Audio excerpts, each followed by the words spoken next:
Bonjour tout le monde, on se retrouve aujourd'hui pour le déballage de Demain, tu m'as tué, tu sais, fait que demain dans le futur, tu m'as tué dans le passé. Donc c'est un jeu pour deux joueurs qui ont à peu près 30 minutes par partie, ça dépend tout le temps du niveau de analysis paralysis des deux joueurs, c'est la gamme Yellow Expert. Donc, à l'arrière, on voit un peu vaguement ce que ça va avoir l'air. On sait qu'il va y avoir trois plateaux. Et c'est quand même relativement très abstrait, ok? Fait que c'est pour ça probablement qu'ils l'ont mis dans la gamme expert. J'apprécie quand même les jeux abstraits. Souvent, c'est une très bonne mécanique. Fait que, tu sais, il n'y a pas nécessairement besoin d'avoir un thème associé à ça. Par contre, il y a quatre petites boîtes donc que nous ne verrons pas. Parce que c'est donc comme des chapitres, on va dire ça comme ça, là, c'est avec une difficulté croissante. Il nous montre les règles de base, donc de faire une partie avec juste ce qu'on a là. Et par la suite, on ouvre le premier module et on fait une partie avec ce module-là qui rajoute des règles supplémentaires, mais qui fonctionne donc avec toujours trois plateaux, qui est un actuel, un dans le futur et un dans le passé ou peut-être inversé. Là. C'est là que je pointe, mais c'est comme ça que ça fonctionne. Donc, un principe franchement intéressant. Et donc, les quatre scénarios sont à découvrir. Donc, on va ouvrir la boîte ensemble, voir qu'est-ce qu'on a dans cette boîte-là. Donc, une boîte de rigidité normale, avec un fond carton brun, rien imprimé là-dedans. On a un très, très gros livre de règles. Donc, je ne sais pas si ça inclut plusieurs langues ou s'il y a les règles des scénarios. Donc, avant de commencer, donc ils disent que c'est un jeu narratif. Donc, étrangement, abstrait mais narratif. Donc, on a les chapitres à la fin. Donc, c'est quoi le jeu, la ligne temporelle, comment ça fonctionne, faire des actions, déplacer le focus, déplacement standard, provoquer un paradoxe. Donc, après ça, stop, ne tournez pas avant d'avoir lu les règles standards. Donc, tout ce qu'on a lu avant et qu'on peut faire une partie de base. Donc, une fois que vous avez terminé ça, faire une ou deux parties. Après ça, ouvrez l'étui de chapitre 1 et aller à la page 14. Donc, avec le matériel. Et donc, on voit que, parce que c'est le premier de toute façon qui est montré déjà un peu partout, c'est croissance. Donc, il va y avoir des graines, des buissons et des arbres. Donc, évidemment, dans le passé, ça va être sensiblement des graines. Dans le futur, ça va être rendu des arbres. Mais dans le temps normal, ça va être des buissons. Donc, il va y avoir quelque chose à faire avec ça. Et je vais pas nous spoiler la gueule, donc je vais faire attention.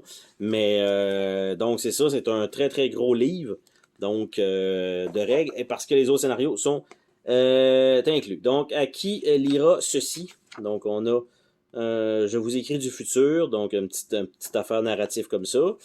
On a les petits plateaux normales, donc de jeu, donc avec des numéros, la case 1, 2, et c'est bon des deux côtés, donc ils ont mis les chiffres des deux bords. Donc voilà. On a l'autre ici. Donc lui, le carré. Et celui-là ici, qui est l'autre comme ça. Nous avons les quatre boîtes. Donc nous avons la boîte numéro 1. Donc très très très légère, on s'entend. Probablement parce qu'on a vu un peu le matériel qui rajoutait. Donc on a ça ici. On a la boîte numéro 2, qui a l'air d'être un genre de démon. Si on peut dire ça comme ça, genre de statuette. On en a un autre ici. Donc, un autre scénario. Et l'autre boîte, la quatrième, donc, qui va être là. On a les pièces de base qui sont au milieu, donc, du jeu. Et en fait, on a deux... Les pièces sont toutes pareilles. Donc, ils ont toutes un certain nombre de pièces blanches et noires. On a deux marqueurs de flèches, comme ça. Et on a les genres de statuettes, on va dire ça comme ça, qui vont être vos pions. Donc, c'est comme un globe, mais qui est brisé, puis qu'on voit qu'il y a une pierre à l'intérieur. Donc, les deux sont exactement la même forme. Et on a donc blanc-noir, donc les couleurs classiques des échecs. Et ça retourne donc dans le milieu comme ceci. Est-ce qu'on a une surprise en dessous du tray? Et... à n'ouvrir sous aucun prétexte. Surprise! Donc oui, on avait une petite enveloppe de plus cachée en dessous. Donc évidemment, on ne va pas l'ouvrir parce que probablement qu'il va falloir attendre. Et ça va être vraiment juste à la fin, probablement, qu'ils vont nous dire « Ah, regarde en dessous du tray et tout ça. » Donc là, j'ai découvert parce que je le fais toujours dans tous mes déballages. Et donc, c'est ce qu'on a dans ce jeu-là.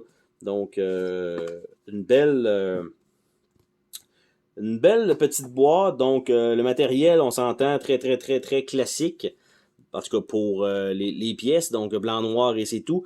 Le carton ici, pas super épais, mais fonctionnel. Les 4 petites boîtes, bien hâte de découvrir ça. Mais tu sais, il faut se dire qu'il y a quand même, on va dire, un jeu de base sans les scénarios, sans les autres modes de jeu, on va dire ça comme ça. Il y a quand même un jeu de base qui est là, qui est quand même, qui a l'air intéressant, qui aurait pu être probablement publié seul, et les modules à côté. Ça aurait fait probablement pareil. Parce que le jeu est quand même un bon prix, mais juste le jeu seul aurait peut-être été aux alentours d'un 20-25$. Puis là, bon, on parle du double pratiquement, donc pour les autres scénarios. Mais c'est, on va dire, la même base de jeu, mais avec des règles supplémentaires qui changent quand même la dynamique. Donc, sur ce, on se dit à la prochaine pour une autre vidéo. Salut tout le monde!